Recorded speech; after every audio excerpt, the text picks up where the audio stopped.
दोस्तों नमस्कार। दोस्तों, भारत की संसदीय राजनीति या सरल शब्दों में कहे तो सत्ता पाने को लेकर जो राजनीति होती है वह देश को इतने खतरनाक मोड़ पर लाकर खड़ा कर देगी जहां किसान और किसान यही दोनों आमने सामने होंगे। कोई सत्ता के पक्ष में नारे लगा रहा होगा तो दूसरी तरफ कोई सत्ता के विरोध में खड़ा होगा। ये परिस्थितियां बांटो और राज करो की राजनीति अंग्रेजों के दौर से डिवाइड एंड रूल के तहत हम लोगों ने देखी है, समझी है। और आजादी के बाद भी भारत की राजनीति में धर्म के नाम पर किस तरीके से वोट बटोरे गए यह भी देश ने देखा है।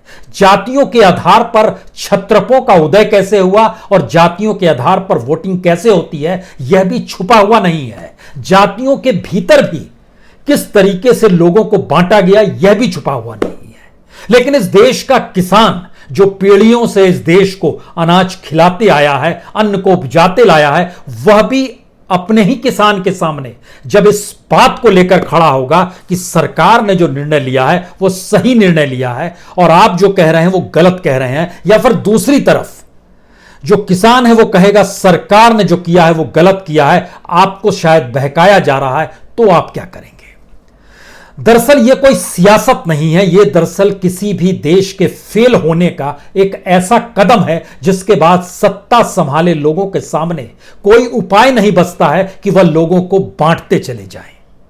अर्थव्यवस्था फेल हो चली है, इंस्टीट्यूशंस फेल हो चले हैं, कॉन्स्टिट्यूशन इस देश में लागू करा पाने की स्थिति में इंस्टीट्यूशंस ही नहीं है जो कि कॉन्स्टिट्यूशनली स्वायत्त ऑर्गेनाइजेशंस हैं। इस देश के भीतर में फहरिस्त में अब पार्लियामेंट भी उसी तरीके से आकर खड़ा हो गया है जहां लगता है वो हाशिए पर है। ऐसी परिस्थिति इस देश के भीतर में आएगी तो कोई भी सत्ता क्या करेगी? लोगों को बांटेगी। और किसान कल जब बटे हुए आपको सड़कों पर नजर आएंगे और उसका सबसे बड़ा युद्ध स्थल अपने तौर पर पंजाब और हरियाणा में दिखाई देगा और वो दिल्ली की तरफ बढ़ते हुए कदमों को कैसे रोका जाए, यह एक अपने तरह की सियासत नहीं होगी। यह इस देश के भीतर में टकराव या फिर कहें नागरिकों के आपस में संघर्ष की एक ऐसी अनकही कहानी की शुरुआत होगी जिसको लेकर आप सोच सकते हैं कि आने वाले वक्त में यह देश के भीतर में क्या होने वाला है। यह एक ऐसी परिस्थिति है जिसको सिलसिलेवार तरीके से आज समझ लीजिए, क्योंकि मौजूदा वक्त में अब इस देश में आजादी के बाद की कोई परिस्थिति फिट नहीं बैठती है, कोई मायने नहीं रखती है। नेहरू 5 ईयर प्लान लेकर आए थे, यह सोचकर कि किसी भी योजनाओं को किस रूप में अध्ययन किया जाएगा और पंचवर्षीय योजना के तहत लागू किया जाएगा। प्लानिंग कमीशन की कोई जरूरत नहीं, नीति आयोग आ गया। लाल बहादुर शास्त्री इस देश में जय जवान के साथ जय किसान का नारा जोड़कर चले थे, जय किसान ध्वस्त कर दिया गया। इंदिरा गांधी ने राष्ट्रीयकरण की व्यवस्था की थी कि कम से कम सरकार अपने तौर पर इस देश में नागरिकों को रोजी रोटी दिला पाने की स्थिति में आए, तो राष्ट्रीयकरण हर चीज का किया गया, खनिज संपदा का किया गया, माइनिंग का किया गया, बैंकों का किया गया। वह सारी परिस्थितियों की अब कोई जरूरत नहीं है। राजीव गांधी हायर एजुकेशन के साथ जुड़े थे, लेकिन हायर एजुकेशन की स्थिति मौजूदा वक्त में कोई जरूरत नहीं है। बीते 6 महीने से सब कुछ ठप पड़ा है और उससे पहले की परिस्थिति बतलाती है कि हायर एजुकेशन के लिए हमारे पास पैसा नहीं है। पीवी नरसिम्हा राव ने डिसइन्वेस्टमेंट का राग जो छेड़ा था उसके पीछे सोच यही थी कि किस तरीके से प्रतिस्पर्धा भी खड़ी की जाएगी और सरकार डिसइन्वेस्टमेंट कर कंपनियों के जरिए मुनाफा भी कमाएगी और इस देश की इकोनॉमी को जोड़ेगी भी। लेकिन वह भी परिभाषा मौजूदा वक्त में बदल दी गई। पीएसयू को पहले बीमार करो, फिर कौड़ियों के मोल अपने ही मित्रों को बेच दो और फिर उसके जरिए जो मुनाफा मिल रहा है उसको मुनाफा को आगे बढ़ाने के लिए उनके लिए रास्ता खोल दो। अटल बिहारी वाजपेयी के जहन में क्या था उसको भी आप भूल गए। कश्मीरियत का जिक्र करते थे, इंसानियत का जिक्र करते थे, जमहूरियत का जिक्र करते थे। मौजूदा वक्त में कोई जरूरत नहीं है। मनमोहन सिंह ने अपने तौर पर असंगठित क्षेत्र से जुड़े 90% लोग जो हैं उनकी रोजी रोटी को इकोनॉमिक रिफॉर्म के जरिए संभाल कर नहीं रखा, बल्कि मुख्य धारा की इकोनॉमी में जोड़े रखा। इसीलिए विश्व भर में 2008 की मंदी को भी यह देश हंसते हंसते निकल गया। मौजूदा वक्त में इसकी कोई जरूरत नहीं है। लेकिन आज हमें लगता है जब मौजूदा वक्त बार बार किसी का नाम नहीं लेता है, नेहरू का नाम नहीं लेता, इंदिरा का नहीं, राजीव का नहीं, पीवी नरसिम्हा राव का नहीं, अटल बिहारी वाजपेयी का नहीं, मनमोहन सिंह का नहीं, एक नाम वो लेता है लाल बहादुर शास्त्री का। आज हमको लगता है कि लाल बहादुर शास्त्री जो सोचा करते थे उसी के अक्स तले मौजूदा वक्त को देख लें, क्योंकि उसी वक्त नारा लगा था जय जवान जय किसान का। और जब आज उन पन्नों को पलटना शुरू कीजिएगा और आपके जहन में यह बात आनी चाहिए कि किस तरीके से लाल बहादुर शास्त्री ने जो सोचा और इस देश में जो खाद्य संकट ना आए, इस देश में जो न्यूनतम समर्थन मूल्य है वो मिल जाए, वो कौन सी सोच थी। हमको लगता है इसके लिए एक छोटे से सफर पर लिए चलते हैं आपको, क्योंकि आपके जहन में यह होना चाहिए कि जिस वक्त दुनिया सेकेंड वर्ल्ड वॉर में चली गई थी उस समय पहली बार खाद्यान्न संकट पैदा हुआ था 1942, और उसी के दौरान भारत के भीतर में खाद्य विभाग 1942 में अंग्रेजों ने बनाया था। और 1947 आजादी के 3 दिन बाद ही, यानी 3 दिन बाद मत कहिए, लगभग 15 दिन के बाद, यानी 15 अगस्त को आजादी मिली और 29 अगस्त को ही 29 अगस्त 1947 को खाद्य मंत्रालय भारत में बनाया गया था। 1960 में खाद्य मंत्रालय को 2 हिस्सों में बांटा गया, एक कृषि मंत्रालय हो गया और एक खाद्य विभाग हो गया। और खाद्य विभाग को यह सौंपा गया कि आप ही अनाज खरीदेंगे और आप ही खाद्य सुरक्षा को पैदा करेंगे। लाल बहादुर शास्त्री जिस वक्त आए उस देश के भीतर में भारी संकट था। उनके पास 2 ही उपाय थे, दुनिया के सामने या तो कटोरा लेकर खड़े हो जाएं कि हमको पैसा दो, या फिर इस देश के किसानों को कहें कि तुम ज्यादा से ज्यादा अनाज उपजाओ, और इस देश के लोगों से कहें इस देश के अनाज को आप नष्ट मत होने दीजिए, उसको सहेज कर रखिए, हो सके तो उपवास भी कीजिए। लाल बहादुर शास्त्री जब ये सोच रहे थे, कर रहे थे, तो वो खामोशी से नहीं थे, सिर्फ नारे नहीं लगा रहे थे, बल्कि उन्होंने 1964 में खाद्य निगम कानून के तहत बकायदा भारतीय खाद्य निगम एक बनाया, और 1965 में वह एग्रीकल्चर प्राइस कमीशन लेकर आए। आप कल्पना कर रहे हैं, एग्रीकल्चर प्राइस कमीशन जो था वह इस लिहाज से था कि जो उचित कीमत होगी, जो न्यूनतम समर्थन मूल्य जिस एमएसपी को लेकर अभी जिक्र किया जाता है, उसको लाल बहादुर शास्त्री लेकर आए थे, जो अब खत्म किया जा रहा है। और उसमें जो सोच थी, उसमें बहुत साफ तौर पर सोच थी कि उसको पीडीएस से जोड़ा जाएगा, यानी राशन दुकानों से जोड़ने की पूरी प्रक्रिया की शुरुआत हालांकि पहली प्लानिंग कमीशन में हुई थी, लेकिन उसको नए तरीके से विस्तार और अनाज को कितना भंडारण किया जाए, कैसे किया जाए, यह पूरी की पूरी सोच लाल बहादुर शास्त्री की थी। लाल बहादुर शास्त्री ने जब यह खाद्य निगम बनाया तो आप कल्पना कर रहे हैं कि उसका पहला हेडक्वार्टर कहां पर था, वो चेन्नई में था, और उसका जो फर्स्ट डिस्ट्रिक्ट ऑफिस था वो तंजावुर में था। तंजावुर तमिलनाडु का हिस्सा, तंजावुर जिसको राइस का बॉल कहा जाता है, यानी जिसको चावल का कटोरा कहा जाता है। और आज तंजावुर की यह स्थिति है कि बड़ी तादाद में किसान वहां पर खुदकुशी कर रहे हैं। 2015 में तंजावुर वो जगह है जहां पर कावेरी की नदी बहती है, उसका जो जमीन है, जो डेल्टा वाली जमीन है, वह उसके दायरे में आती है। उसमें ना सिर्फ तंजावुर आता है, बल्कि उसमें एक लिहाज से आप कहिए थिरुवरूर भी आता है, नागापट्टनम भी आता है। ये 3 ऐसे हैं, लेकिन इन तीनों जगहों पर खुदकुशी शुरू हो गई। और वहां के बारे में जब हमने पता किया कि इस दौर में क्या मुश्किल आ गई, और तमिलनाडु के किसान दिल्ली भी पहुंचे थे, कर्ज में डूबे हुए, खुदकुशी किए हुए, अपने सहयोगी किसानों की खोपड़ियों को लेकर दिल्ली में पहुंचे थे। तंजावुर जो कि पहला हिस्सा था लाल बहादुर शास्त्री के जहन में, सबसे रिच डिस्ट्रिक्ट था जहां पे सबसे ज्यादा चावल होता था। अब आप कल्पना कीजिए कि उस जगह पर जो सोचा गया था और उसके जरिए इस देश में जो ढांचा बनाया गया था, उसके पीछे सोच क्या थी, जो मौजूदा वक्त में पार्लियामेंट के भीतर ना तो इस देश के प्रधान सेवक को कहने की हिम्मत है, ना सरकार को कहने की हिम्मत है। यह लाया क्यों गया था? यह इसलिए लाया गया था कि किसानों को, जो खास तौर से गरीब किसान होते हैं, उनको एक निश्चित आय मिल सके।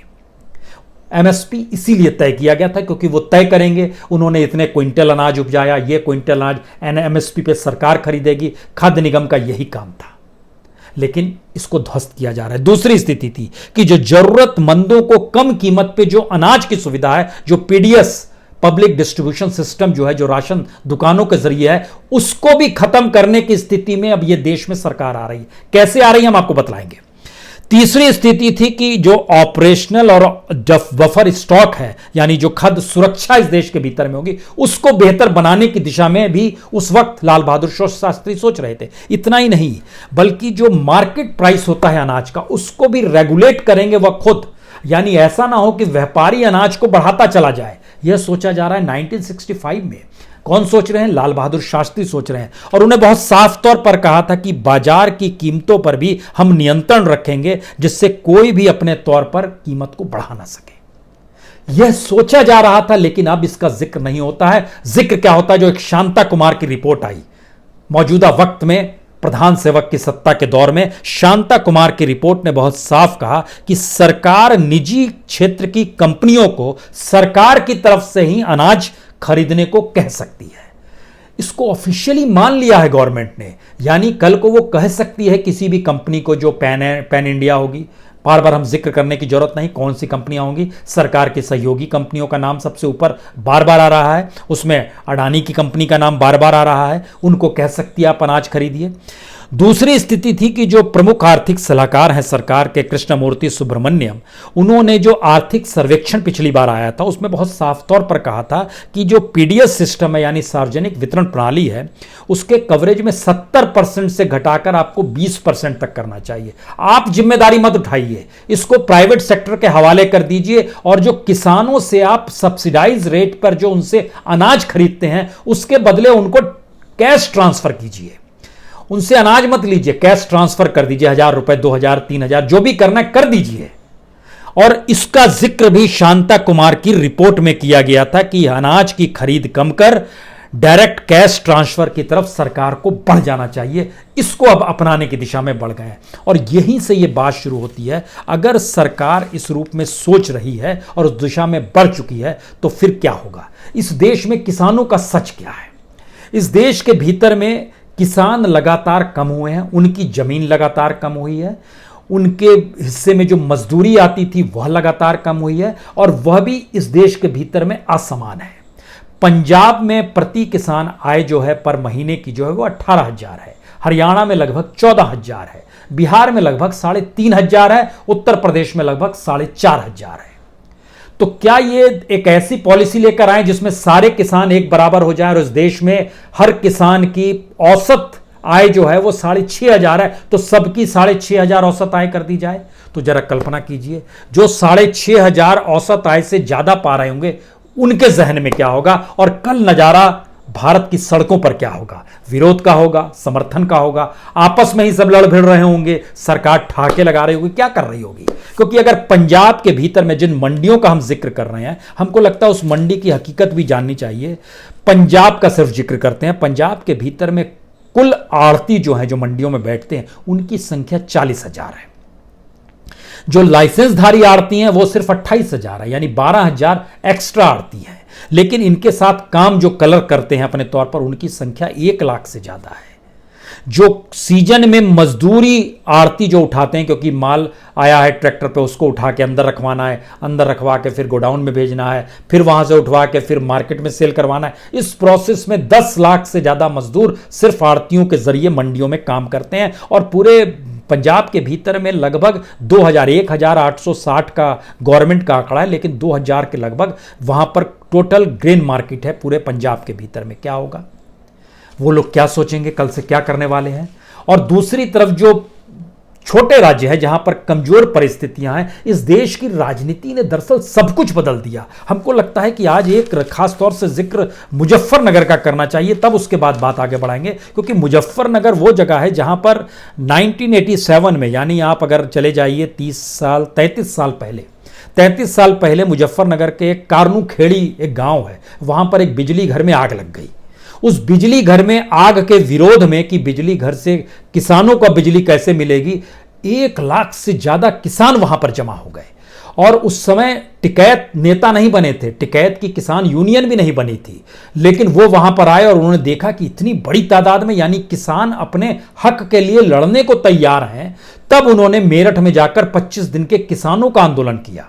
87 का जिक्र कर रहे हैं, और याद कीजिए 88-89 में वह दिल्ली के बोट क्लब पर आकर बैठ गए थे, और वहां पर उन्होंने जो आंदोलन चलाया था, उसके बाद इस देश के भीतर में किसान आंदोलन ने अपने मुद्दों को लेकर एक नई दिशा दी थी। वो बड़े किसान थे, छोटे किसान थे, अभी इस बहस में मत फंसिए। अब सवाल है कि आज की तारीख में उस मुजफ्फरनगर की पहचान क्या है?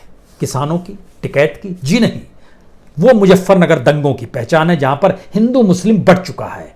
आज की तारीख में अगर मुजफ्फरनगर के भीतर आप किसानों के बीच घूमना शुरू करेंगे तो बीजेपी का विधायक वहां पर जीता हुआ है, सांसद वहां पर जीता हुआ है, बीजेपी का कैडर भी काम कर रहा होगा, तो वो क्या फैलाएंगे? जाहिर है सरकार ने ठीक काम किया, यही बातों का जिक्र करेंगे। और उन सब के बीचों में आप धर्म और सांप्रदायिकता की राजनीति के जो बीज थे, अब वो किस तरीके से फल फूल गए हैं और किसान शब्द हाशिए पर चला गया है, किसान से जुड़े मुद्दे हाशिए पर चले गए, वो मायने नहीं रखते हैं। मुजफ्फरनगर एक ऐसी टेस्ट है समझने के लिए कि किसान राजनीति का केंद्र होकर भी वो कैसे धीरे धीरे धराशायी हो गया। तो क्या इस देश के भीतर में सारे सेंटर्स ऐसे धराशायी नहीं हो सकते और सब कोई इस संसदीय राजनीति या सत्ता की राजनीति का प्यादा नहीं हो सकता? क्यों नहीं हो सकता है? बनाया जा सकता है, हम बनाने की दिशा में बढ़ चुके हैं, क्योंकि इस देश के भीतर में एमएसपी जो है, इस देश के सिर्फ 6% किसान ही अपने अनाज को एमएसपी के जरिए बेच सकते हैं, बेच पाए हैं। बाकी 94% को नहीं मिलती है आय, जो न्यूनतम समर्थन मूल्य होता है वह बेचते जो है, चाहे आपने 1900 रुपए क्विंटल कर दिया, लेकिन बिकता आज की तारीख में भी है 1100, 1200, 1300, 1350, 1375, 1400 छू जाए तो बहुत बड़ी उपलब्धि है। देश भर में उन जगहों का जिक्र कर रहे हैं जहां पर सबसे मजबूत किसान है, वहां की यह स्थिति है। बिहार की स्थिति तो और नाजुक है। मंडी 2006 में खत्म कर दी गई। स्थिति आ गई कि बिहार में जिनके पास 4 एकड़ जमीन है, वह शख्स वहां से निकलकर पंजाब में जाता है नौकरी करने और रोजगार करने, खेतों में काम करता है, जिसके पास सिर्फ 2 एकड़ जमीन है। आप कल्पना कर रहे हैं? यह है इकोनॉमी की हेराफेरी और यह है किसान को किसान के खिलाफ खड़े करने की सियासत।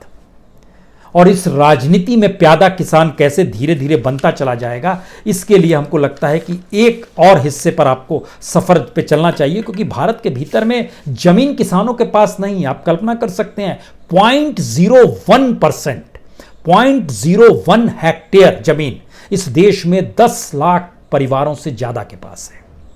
इस देश में 0.01% से लेकर 0.40 तक लगभग 135 लाख परिवारों के पास इतनी जमीन है।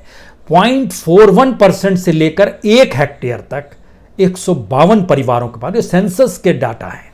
यहां हमको सेंसस के डाटा बढ़ा रहे हैं। इस दौर में तो चीजें और बिगड़ गई होंगी, क्योंकि सेंसस का आधार 2011 ही रहा है।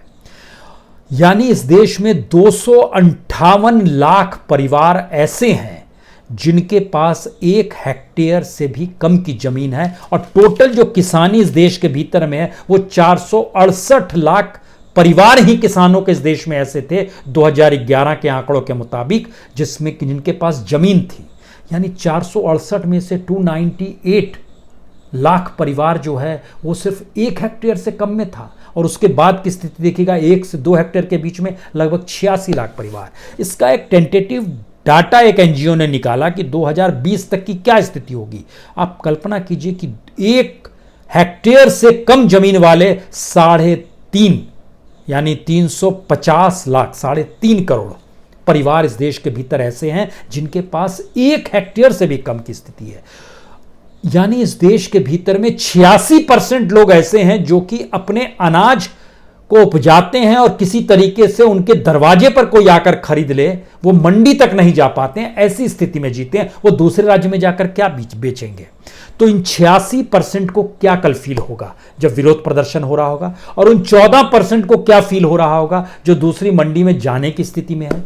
एक स्थिति हो गई। दूसरी स्थिति, जिनकी कमाई महीने भर की 3,500 रुपए होगी, 4,000 रुपए होगी, 5,000 होगी, या राष्ट्रीय एवरेज 6,000 भी होगी, तो भी आप कल्पना कीजिए कि 5 लोगों का परिवार एक महीने में नेशनल एवरेज के हिसाब से अगर 6,500 रुपए पाता है, तो इस देश में किसानों की क्या स्थिति है। और सबको आप एक कैटेगरी में लाना चाहते हैं।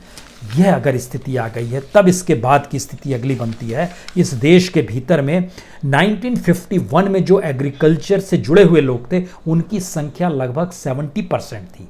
आज वो घटकर 50% से नीचे आ गई है। जो कृषि मजदूर थे, उनकी संख्या 1951 में लगभग 28% थी। आज वो बढ़ के लगभग 60% हो गया है। मजदूर बढ़ गए, किसान खत्म हो गए, किसानों की जमीन छीनती चली गई। इस दौर में एग्रीकल्चर लैंड लगभग 9% इस देश की अलग अलग योजनाओं के तहत, इस देश में शहरीकरण के जरिए, इस देश में बिल्डर्स लॉबी ने अपने तौर पर हथिया लिया है। 9% जमीन एग्रीकल्चर की कम भी हुई आजादी के बाद से। इस स्थिति के भीतर में आप उस पार्लियामेंट की तरफ देखना चाहेंगे जिस पार्लियामेंट के भीतर में ना किसान को बख्शा जाता है ना मजदूर को बख्शा जाता है। सच यह है कि बीते 10 दिनों जो पार्लियामेंट चली उसमें लोकसभा के जरिए 23 बिल पास हो गए, राज्यसभा के जरिए 22 बिल पास हो गए। यानी गजब की स्थिति है। सवाल सिर्फ 3 विधेयकों का नहीं है। आप देखिए, industrial relation code bill 2020, code on social security bill, the occupational safety health and working condition code bill, factoring regulation amendment bill, companies amendment bill, इस सारे बिल पास हो गए। इसका मतलब क्या है? इसका मतलब यह है कि अब मजदूरों के साथ भी किसी भी मजदूर को कोई भी हटा सकता है, इसकी छूट है। मजदूरों के हक की बात करने वाले सारे कानून खत्म हो गए हैं। मजदूरों का एक्सप्लॉयटेशन आप कर सकते हैं, कितने भी घंटे काम ले सकते हैं, कोई रोकने वाला नहीं है। और तो और जो मजदूरी दी जाती है उसको आप कम भी कर सकते हैं। और तो और कि परमानेंट नहीं भी करेंगे तो भी काम चलेगा और ट्रेड यूनियन के पास कोई अधिकार ही नहीं बचेंगे। हम एक ऐसी परिस्थिति में लाकर इस देश को खड़ा कर चुके हैं जहां पर हर को सोचना है कि अब उसको नौकरी तभी मिलेगी जब वो इस सत्ता के सामने रेंगने लगेगा। अब आप क्या करेंगे? सत्ता की स्थिति यह है कि उसने चीजों को इस रूप में इस देश में फेल कर दिया है, या हमारी पूरी इकोनॉमी फेल हो चुकी है कि उसके पास ऑप्शन ही नहीं बचा है कि अगर वो सामने वाले को नहीं झुकाए तो क्या करे। यानी कोई दोष देने की बात नहीं है, और ये धीरे धीरे आपको उस दिशा में ले आती है जहां पर आप सारे कानूनों को खत्म करते हैं। आप कोई लाल बहादुर शास्त्री नहीं है जो देश को एक साथ जोड़कर खड़ा करें और बताएं कि देश कैसे बनता है। आप कोई नेहरू नहीं है जो उस विजन के साथ खड़े हों कि एक बड़ी लंबी लड़ाई लड़नी पड़ती है, विजन के साथ बढ़ना पड़ता है। आप कोई इंदिरा गांधी के तौर भी नहीं है जिसमें एक पहचान हो कि हम एक राष्ट्रवाद के तहत जिएंगे और नेशनलाइजेशन करेंगे। यहां तो टोटल मामला प्राइवेटाइजेशन का है, सब कुछ बेचने का है। आप कोई इकोनॉमिक रिफॉर्म भी नहीं जानते हैं जो पीवी नरसिम्हा राव या मनमोहन सिंह ने किया, और शायद आप अटल बिहारी वाजपेयी की जमहूरियत को भी नहीं समझ पाते हैं। तो फिर आप क्या जानते हैं? आप जानते हैं कि राजनीतिक सत्ता में टिके रहने के लिए ये जो डिवाइड एंड रूल की स्थिति थी, इसको अगर हर जगह ले आएंगे तो स्थिति अनुकूल इसलिए हो जाएगी क्योंकि लोग न्यूनतम की लड़ाई लड़ रहे हैं। और न्यूनतम की लड़ाई लड़ने वाले को अगर ये कहा जाएगा कि तुम्हारा हक उसने छीन लिया है, हमने कोई पॉलिसी नहीं बनाई, तुम्हारा हक किसी और ने छीना, उसी की वजह से तुम गरीब हो तो आपस में लड़ जाओ, ये स्थिति किस दिशा में ले जाएगी? ये सोचिए। इस देश के भीतर में बैंक फेल जो हुए हैं पिछले दिनों, उन बैंकों को पटरी पर अभी भी नहीं आरबीआई ला पाई है। वो पीएमसी बैंक से जुड़े हुए लोग आज भी जानकारी देते हैं जो मुंबई में हैं बड़ी तादाद में, वो बताते हैं लाखों रुपया उनका डूबा हुआ है, कोई संभालने वाला नहीं है। बैंकों और कॉपरेटिव्स को भी आरबीआई के दायरे में लाने का भी बिल ले आया गया है। जो बैंकरप्सी था उसका बिल भी ले आया गया है कि नहीं जिनको कर्ज नहीं लौटा रहे हैं बैंक को, उनको भी रियायत दिया जाए। ये परिस्थितियां क्या हैं? ये स्टेट के फेल होने की परिस्थिति है। और इसका एक नजारा कल आपकी आंखों के सामने देश भर की सड़कों पर नजर आएगा, जब किसान अपने हक की लड़ाई लड़ रहा होगा और किसान अपने ओरिजिनल हक को भूलकर इस बात की भी लड़ाई लड़ने के लिए सड़क पे होगा कि शायद सरकार आने वाले वक्त में कुछ पैसा उसको दे देगी। इस स्थिति में इस देश को लाएगा, और यह स्थिति कमोवेश हर के साथ होगी। जो ब्यूरोक्रेट सुझाव देते हैं और यसमैन की तरह इस वक्त लाल दीवारों में बैठते हैं नॉर्थ और साउथ ब्लॉक में, आने वाले वक्त में उनके सामने भी संकट आने वाला है। वो अभी नहीं समझेंगे और वो कुछ कह भी नहीं पाएंगे। पॉलिटिकल पार्टीज के भीतर जो संकट है वो संघर्ष का संकट है, लेकिन सत्ताधारी दल के भीतर में कैबिनेट मिनिस्टर्स के सामने भी कई सवाल हैं, लेकिन वो खामोश इसलिए हैं क्योंकि उनके सामने भी अल्टरनेटिव नहीं। अल्टरनेटिव में अगर सरकार चली गई तो फिर उनकी जीवनचर्या कैसे सुविधा भोगी बचेगी?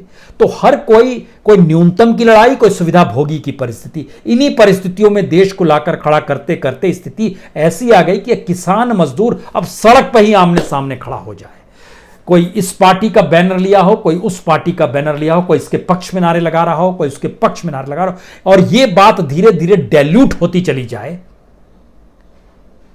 कि दरअसल इस देश में सरकार चलाने वाले लोग ही सरकार नहीं चला पा रहे हैं, इसीलिए यह स्थिति आई है। और आखिरी बात, वह मीडिया जिसका काम है इस लोकतंत्र को जिंदा रखना, जो लोगों के हक को, सवालों को खड़ा करना, उसकी आंखों पर पट्टी नहीं बंधी है, बल्कि उसका दिमाग शून्य हो चला है। शायद इसीलिए एक वक्त इमरजेंसी लगाने से पहले जब जयप्रकाश नारायण रामलीला मैदान में भाषण देने जा रहे थे और इंदिरा गांधी ने बोट क्लब पर अपना भाषण खत्म किया था इमरजेंसी से ठीक एक दिन पहले, उस समय इंदिरा गांधी ने ऐलान कर दिया था। उस समय नई नई फिल्म आई थी बॉबी, आप लोग इस फिल्म को देखिए। उस समय दूरदर्शन था, उस फिल्म को लोग को देखें जिससे कि रामलीला मैदान में लोग नहीं जा पाए। लेकिन उस वक्त भी इतनी बड़ी तादाद में जेपी के साथ लोग खड़े हुए थे कि एक आखिर में जो ह्यूमन चेन बनाई गई, तो वह ह्यूमन चेन का एक बड़ा हिस्सा पार्लियामेंट पहुंच चुका था और दूसरा हिस्सा रामलीला मैदान में ही मौजूद था। उस समय भी लोग भटके नहीं थे। लेकिन आज की तारीख में फिर बॉलीवुड और ड्रग्स के खेल में हीरोइनों के नाम और उसके जरिए चीजों को उलझाया जा रहा है और लोग घरों में कैद होकर उसी को देखकर आत्ममुग्ध होकर जी रहे हैं। दोष देने से काम नहीं चलेगा। 24/7 आपको पॉलिटिकल तौर पर सोचना होगा, एक्टिविज्म को समझना होगा, राजनीतिक तौर पर अपनी दृष्टि में तीक्ष्णता लानी होगी और उस सच को समझना होगा कि दरअसल इस देश को गढ़ा यूं ही नहीं गया है। बहुत लूटा गया, बहुत गड्ढे खोदे गए, मान लेते हैं, लेकिन आने वाले वक्त का गड्ढा शायद यह 2000 के बाद की परिस्थिति दूर 1947 से भी बुरी स्थिति में कहीं लाकर देश को खड़ा ना कर दे। सोचिए जरूर। बहुत बहुत शुक्रिया, बहुत बहुत शुक्रिया।